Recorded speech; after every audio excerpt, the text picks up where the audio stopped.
कितनी सुंदर कन्या है। इस पर दृष्टि पड़ते ही मेरे शरीर में जैसे ममता का स्रोत फूट पड़ा, जैसे कि ये भूमि से नहीं मेरी कोख से जन्मी हो। प्रिय, तब तो मैंने जो निश्चय किया है वो सर्वथा उचित है। क्या निश्चय किया है नाथ?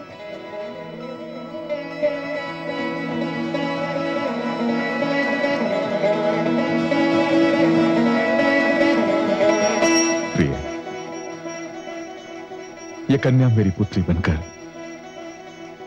इसी राजभवन में रहेगी। सत्यनाथ? हाँ प्रिय, आज के उपरांत ये मेरी और आपकी संतान कहलाएगी। मैं आपको किन शब्दों में धन्यवाद दूं? आपने मुझे ये पुत्री देकर मेरी सुनी गोद हरी कर दी। प्रिय, ये पुत्री आज से जनक दुलारी हो गई, जानकी हो गई।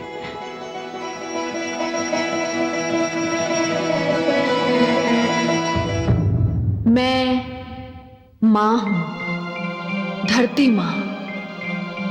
भगवान श्री विष्णु दशरथ के आंगन में खेल रहे हैं। माता लक्ष्मी मेरी गोद से उठकर राजा जनक की गोद में पहुंच गई। आज तो मेरा कण कण पावन हो गया। वो शुभ कथा आरंभ होने ही वाली है जिसकी संसार प्रतीक्षा कर रहा है। किंतु वो कथा ही क्या जिसमें कोई मोड़ न आए, कोई उलझन न दिखाई दे। सो इस कथा के आरंभ होने से पहले ही मिथिला में एक विवाद उठ खड़ा हुआ। ये कैसे संभव है? ऐसे अनर्थ हुए तो हमारे समाज की तो नींव हिल जाएगी। आप सत्य कहते हैं आचार्य। यदि लोग यूं ही आगे चलकर खेतों में पड़े शिशुओं को अपनी संतान बनाने लगे तो सामाजिक व्यवस्था का क्या होगा, जो हमारे पुरखों के परिश्रम का फल है और न जाने हम उस पर कब से चलते आ रहे हैं। हाँ, किंतु हे आचार्य, यदि राजा जनक ने स्वेच्छा से किसी कन्या को अपनी पुत्री माना है तो उसमें हम कौन होते हैं आपत्ति करने वाले? ये कैसी बिना सिर पैर की बात कही आपने। अरे राजा जनक उच्च कुलीन है, महारानी सुनैना भी उच्च कुलीन है, किंतु ये भूमि कन्या उच्च कुलीन है अथवा नहीं हमें पता नहीं। इसके शरीर में किसका रक्त है हमें ये भी नहीं पता, और इसका कुल उसका तो हमें बिल्कुल ही नहीं पता। नहीं, हम ये सहन नहीं कर सकते। हाँ, हम मिथिला नरेश से जाकर पूछेंगे कि वे हमारे पुरखों की परंपरा को क्यों तोड़ रहे हैं। उन्हें हमारे प्रश्नों का उत्तर देना होगा। हाँ हाँ, उन्हें उत्तर देना ही होगा। हाँ, चलिए हाँ, चलिए चलिए चलिए।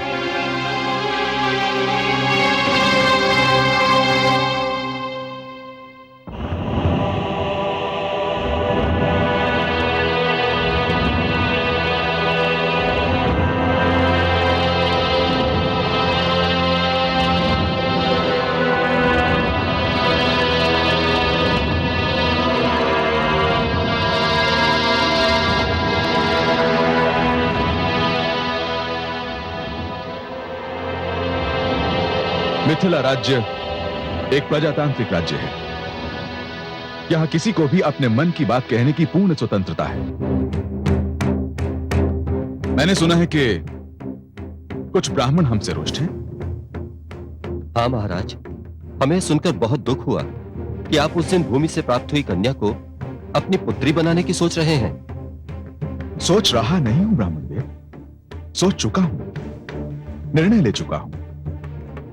अब वो मेरी पुत्री है और मैं औपचारिक रूप से इसकी घोषणा भी कर चुका हूं। ये कैसे संभव है महाराज?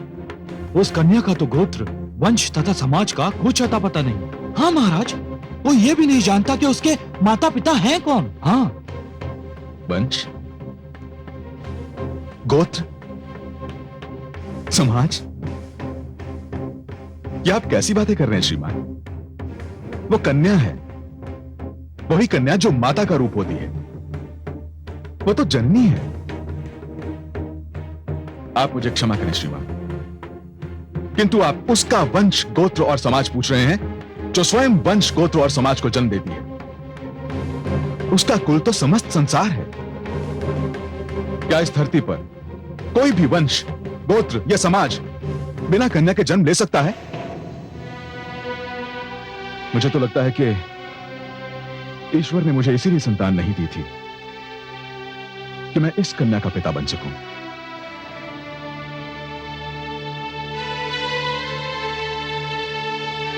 मैं महाराज से सहमत हूं। मैं आपको धन्यवाद देता हूं गुरु शतानंद। यह सत्य है राजा जनक कि संसार में कन्या का स्थान सर्वोच्च है। वही माता का रूप धारण करती है, वही संसार की जननी है।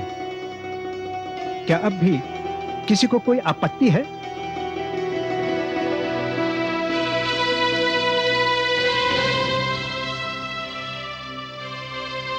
नहीं, कोई आपत्ति नहीं।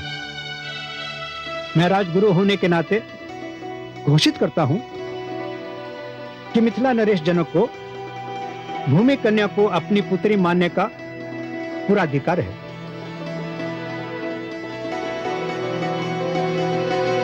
आयुष्मान भव।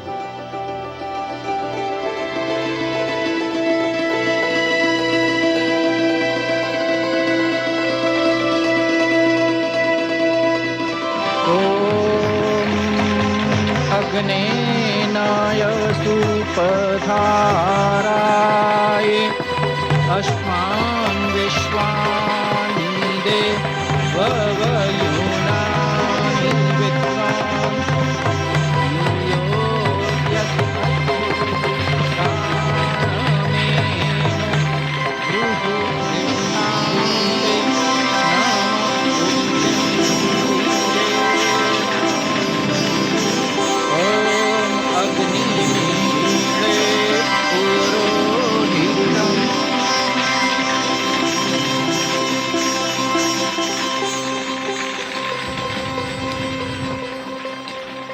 हे मिथिला नरेश, आप अपनी पुत्री का नामकरण करना चाहते थे।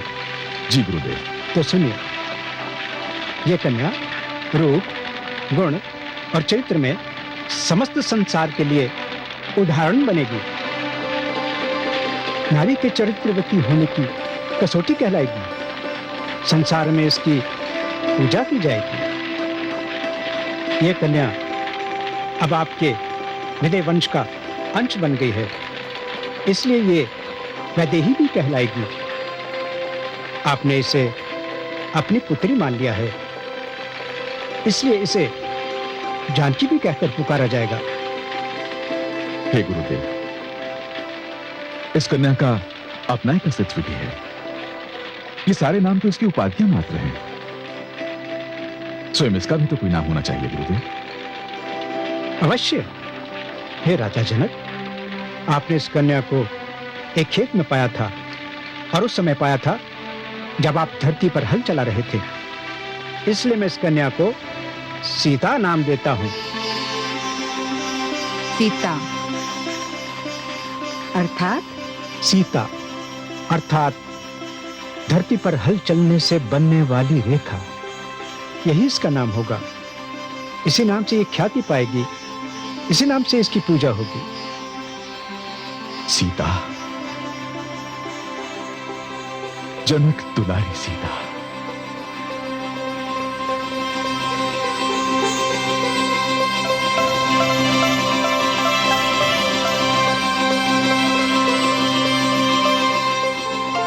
राम, राम, मेरे राम को कहीं देखा? महारानी, वो तो छोटी रानी के साथ खेल रहे हैं।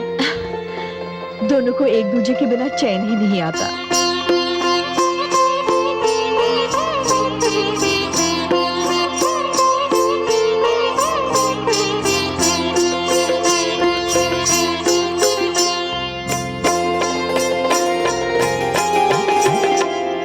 ठुमक चलत रामचंद्र, ठुमक चलत रामचंद्र, बाजत पैजन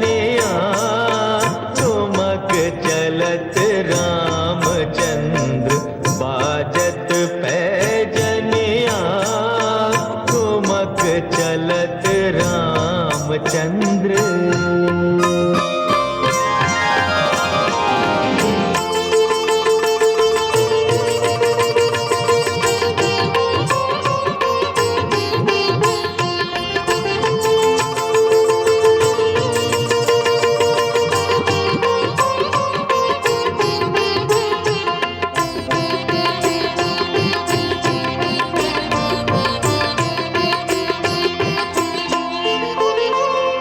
किलके उठत चलत धाय, किलके उठत चलत धाय, परत भूमि लटपटाय, परत भूमि लटपटाय।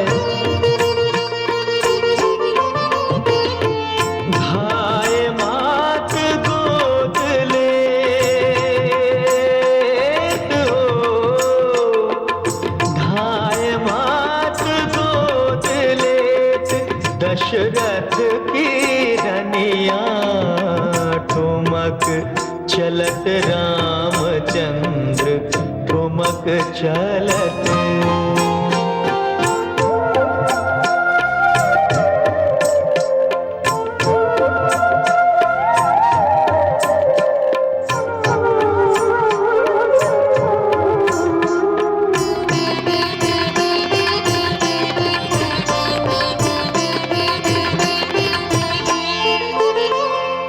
तुलसीदास अति आनंद, तुलसीदास अति आनंद, निरखी के मुखार विंद, निरखी के मुखार विंद। रघुवर की छवि अपार हो, रघुवर की छवि अपार, रघुवर मुख बनिया, ठुमक चलत रामचंद्र, ठुमक चलत रामचंद्र, बाजत पैजनिया, ठुमक चलत रामचंद्र, बाजत पैजनिया, ठुमक चलत रामचंद्र।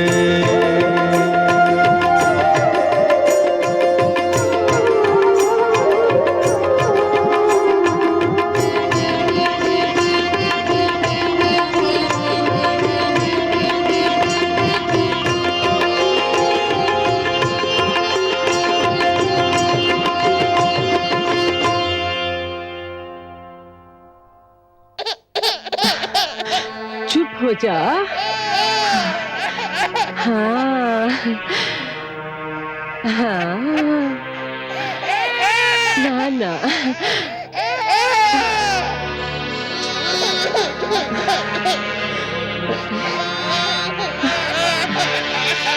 अरे लाओ धाई माँ, इसे मुझे दे दो। अब ध्यान आया। मैं तो समझी थी कि महारानी कौशल्या के पुत्र के ध्यान में तुम ये भी भूल चुकी हो कि तुम्हारा भी कोई पुत्र है। धाई माँ, मैं आपकी भावना समझती हूँ, पर मैं क्या करूँ, राम है ही ऐसे प्यारे कि मेरी दृष्टि उनके मुख से हटती ही नहीं। मेरी ही नहीं, सबकी यही दशा है। देखा नहीं है आपने, सब उनके चारों ओर कैसे मंडराते रहते हैं। हाँ हाँ, देखा है मैंने, भली भांति देखा। किंतु दूसरे के बालक से स्नेह करने का ये अर्थ तो नहीं कि अपने ही बालक को भुला दिया जाए। भरत का तुम पर सर्वप्रथम अधिकार है। मैं जानती हूँ धाई माँ, किंतु क्या आप जानती हैं, जितना मैं राम को चाहती हूँ, उतना ही महारानी कौशल्या मेरे भरत से प्रेम करती है। मैं इस विषय में क्या कहूँ, छोटा मुंह बड़ी बात होगी। मैं तो केवल ये जानती हूँ कि मेरा भरत तुम्हारे प्रेम को तरस रहा है, और मुझे ये तनिक भी अच्छा नहीं लगता, तनिक भी अच्छा नहीं लगता। आप अपनी भावनाओं की बंदी हैं धाई माँ। कभी उनसे ऊपर उठकर तो देखिए, आप भी राम को प्रेम करने लगेंगी। लाओ, मेरे पुत्र को मुझे दे दो। अरे अरे अरे अरे मेरा लाडला पुत्र, अरे मेरा लाडला पुत्र। क्यों? अरे देखा, ये भी मेरी बात से सहमत है।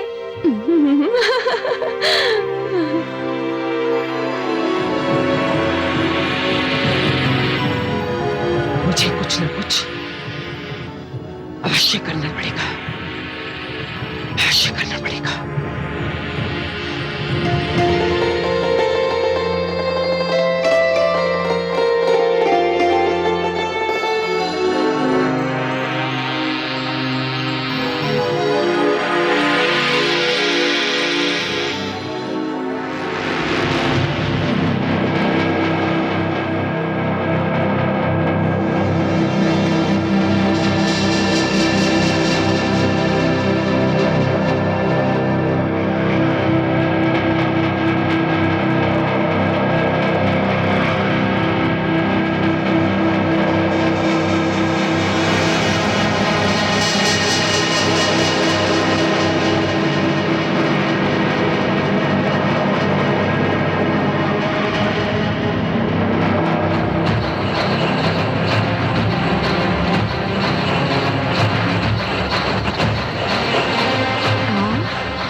आप यहाँ क्या कर रही हैं?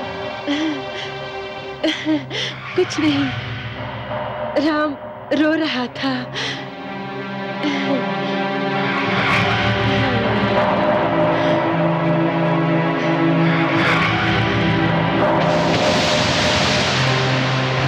सावधान, लंकापति रावण पधार रहे हैं।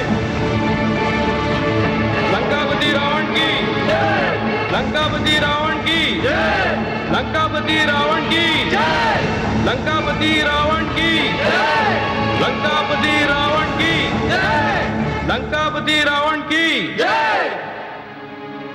विराजिए नाना श्री।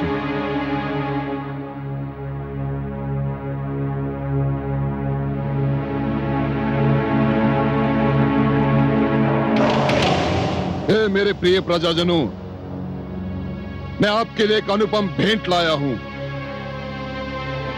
बंदियों को प्रस्तुत किया जाए।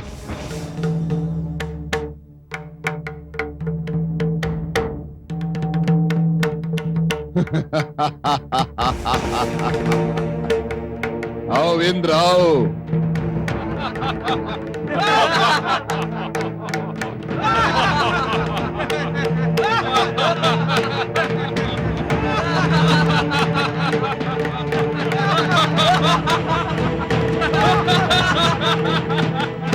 आओ।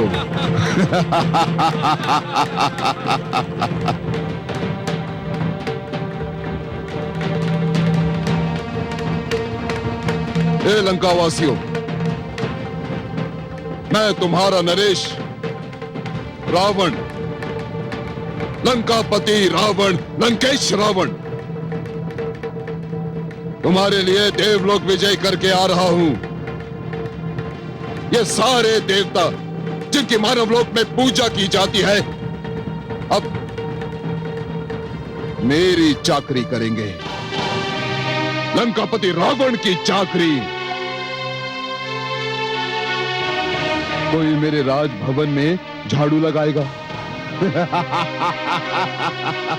कोई मेरे लिए भोजन परोसेगा और कोई मेरे पैर दबाएगा, लंकापति रावण के पैर।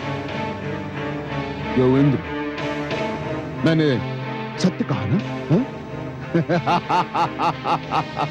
ये सारे के सारे मेरे दास बनेंगे।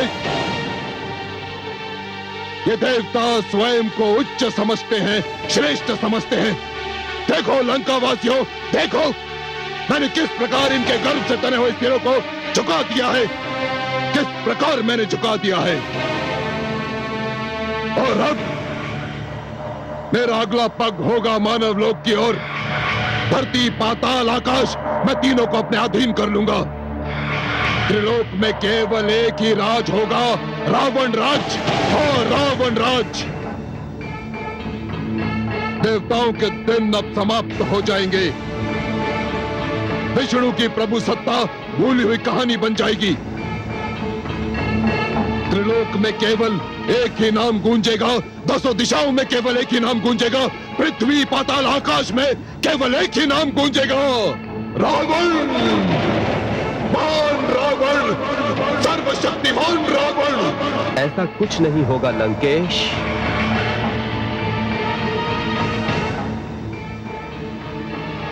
कौन है ये? कौन है ये? किसके मुख से निकली यह शुभ वाणी? कौन है ये? ये मैंने कहा लंकेश। तू कौन है तू? मैं काल हूँ, मुझे महाकाल भी कहते हैं। तुझे साहस कैसे हुआ ऐसी अशुभ बात कहने का? तुम जिसे अशुभ कहते हो उसे मैं सत्य कहता हूँ। मैं तेरा सर्वनाश कर दूंगा काल, सर्वनाश कर दूंगा मैं तेरा। तुम वो भी नहीं कर पाओगे रावण। मेरे दो रूप हैं, एक जीवन, दूसरा मृत्यु। ना तुम जीवन का सर्वनाश कर सकते हो, ना मृत्यु का। तुम मेरे दोनों में से किसी रूप से भी छुटकारा नहीं पा सकते।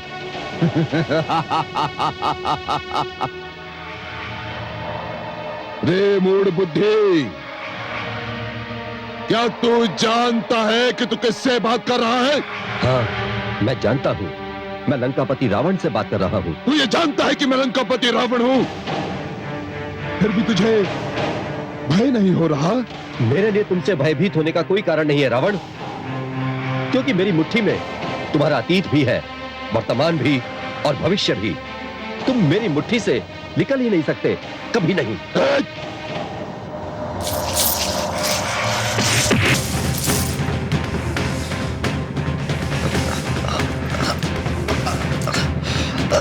तू इस मुट्ठी की बात कर रहा है? देख, खोल दिया मैंने अपना अतीत, वर्तमान और भविष्य। देख, खोल दिया मैंने।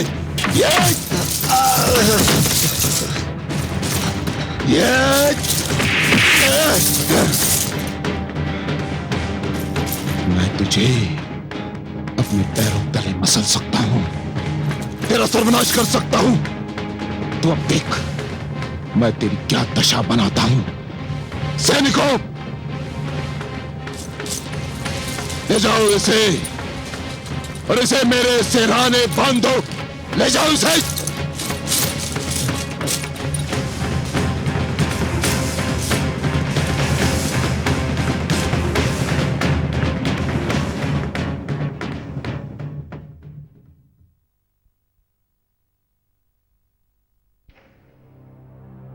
कौन है आप? मैं काल हूं देवी, मुझे आपके पति देव ने बंदी बनाया है। ये मेरे स्वामी को क्या हो गया?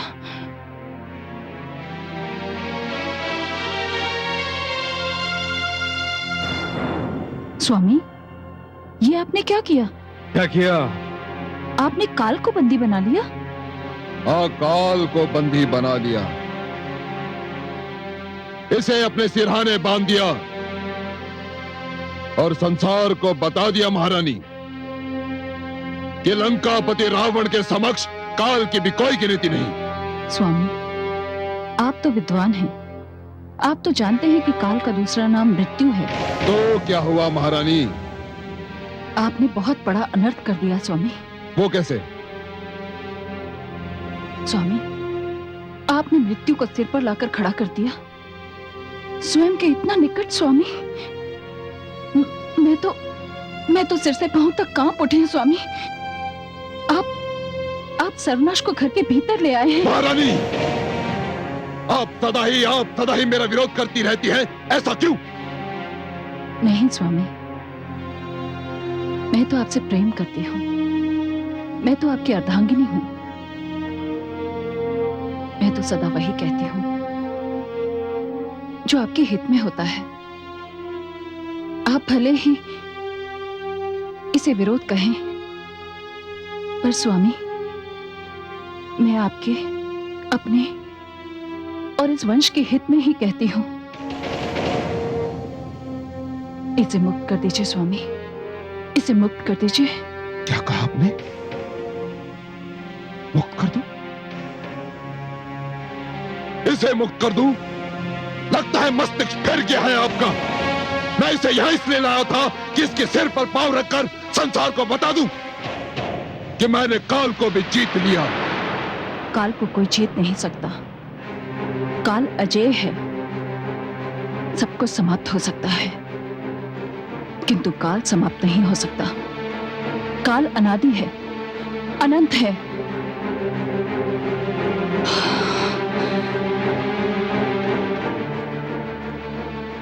स्वामी, इसे मुक्त कर दीजिए। महारानी, मैंने आपसे पहले भी कहा था और आज फिर दोहराता हूं कि अपनी सीमाएं पहचानिए। मेरे कार्य में हस्तक्षेप करने का दुस्साहस ना कीजिए, अन्यथा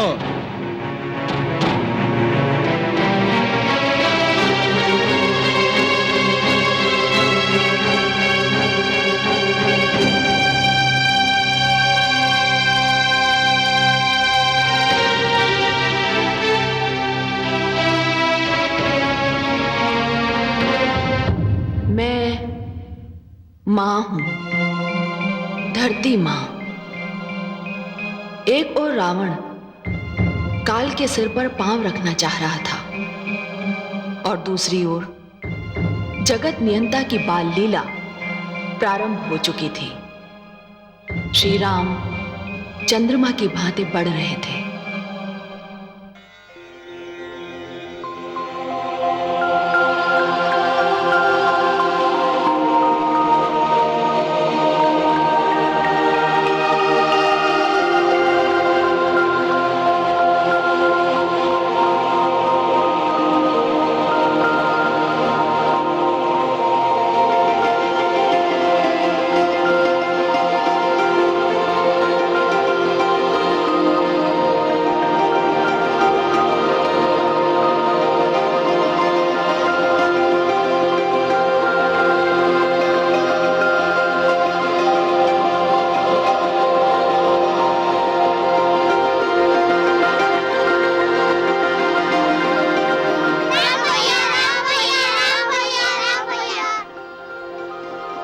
राम भैया, आज हम बन जाएंगे।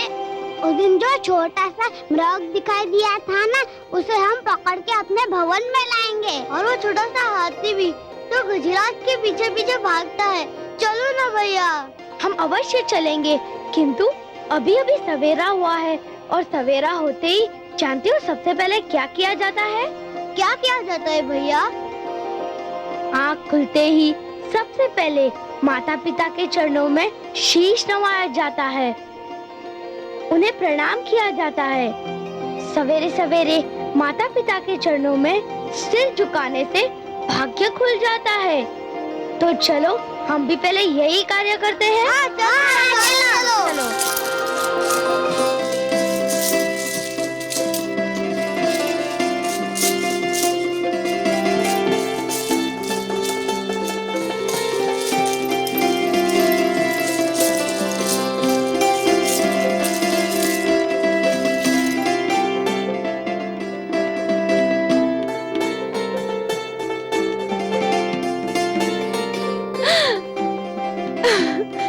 मेरे लाल, ये सब कुछ तुमको किसने सिखाया? राम भैया ने। राम भैया ने? हाँ, कहते हैं माता पिता के चरण छूने से भाग्य खुल जाता है।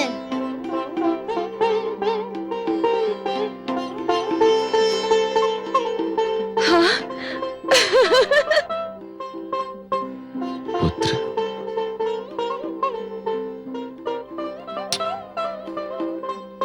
धन्य हो पुत्र।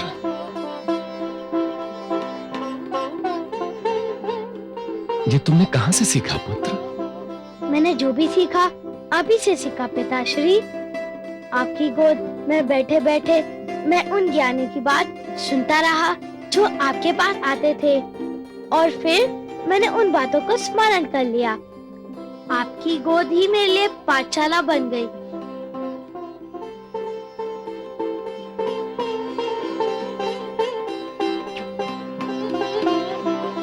यशस्वी भव पुत्र, यशस्वी भव। प्रणाम महाराज, ऋषि वशिष्ठ आपसे मिलने आए हैं। लो, ज्ञान और शिक्षा की बात हो रही थी और गुरुदेव भी आ गए। मैं अभी उनसे मिलकर आता हूं।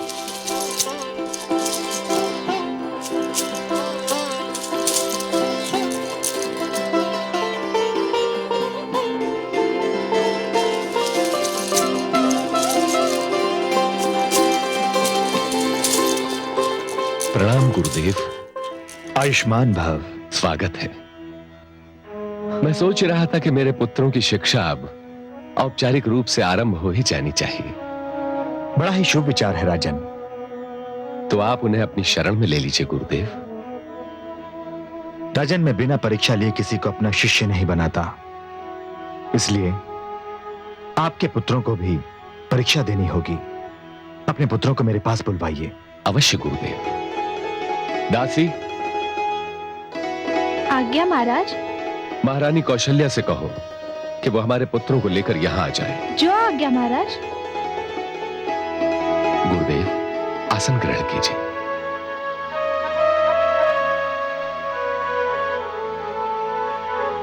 मुझे आशा ही नहीं वरन पूर्ण विश्वास है कि मेरे पुत्र आपके शिष्य बनने के योग्य सिद्ध होंगे।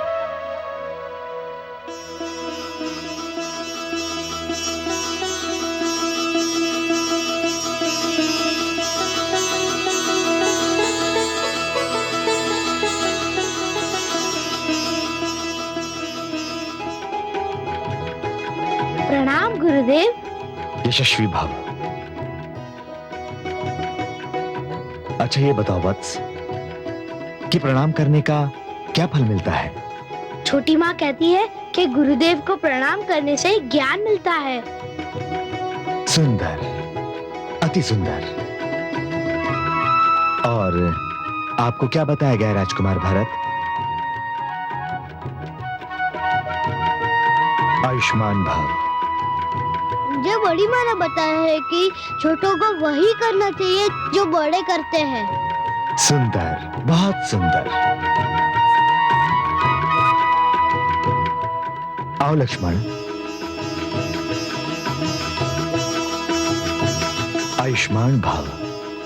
और बड़ों को वो कदापि ना करना चाहिए जो वे नहीं चाहते कि छोटे करें। अति सुंदर। और आप क्यों शांत है राजकुमार शत्रुघ्न? आयुष्मान भव। पिता और गुरु एक समान है, दोनों का आदर करने से भगवान प्रसन्न हो जाते हैं। सुंदर, अति सुंदर। राजन, मैं आपके चारों पुत्रों को शिष्यों के रूप में स्वीकार करता हूं। धन्यवाद गुरुदेव। तो फिर आरंभ कर दीजिए इनकी शिक्षा। परंतु इसके लिए इन्हें महल छोड़कर मेरे आश्रम में आना होगा।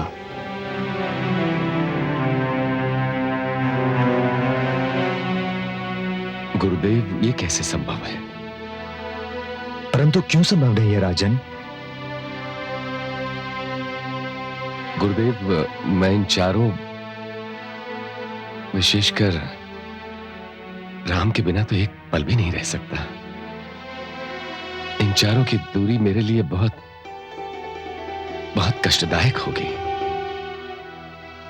राजन, आपको अपने कष्ट और इन राजकुमारों के हित में से एक को चुनना होगा। इनकी दूरी यदि आपके लिए कष्टदायक है तो इनके लिए हितकर है। निर्णय आपको करना है। हाँ, जैसा कि आपको ज्ञात है, मेरा आश्रम यही निकट सरयू के तट पर स्थित है। आपका जब मन करे आ जाएं, आपका स्वागत है।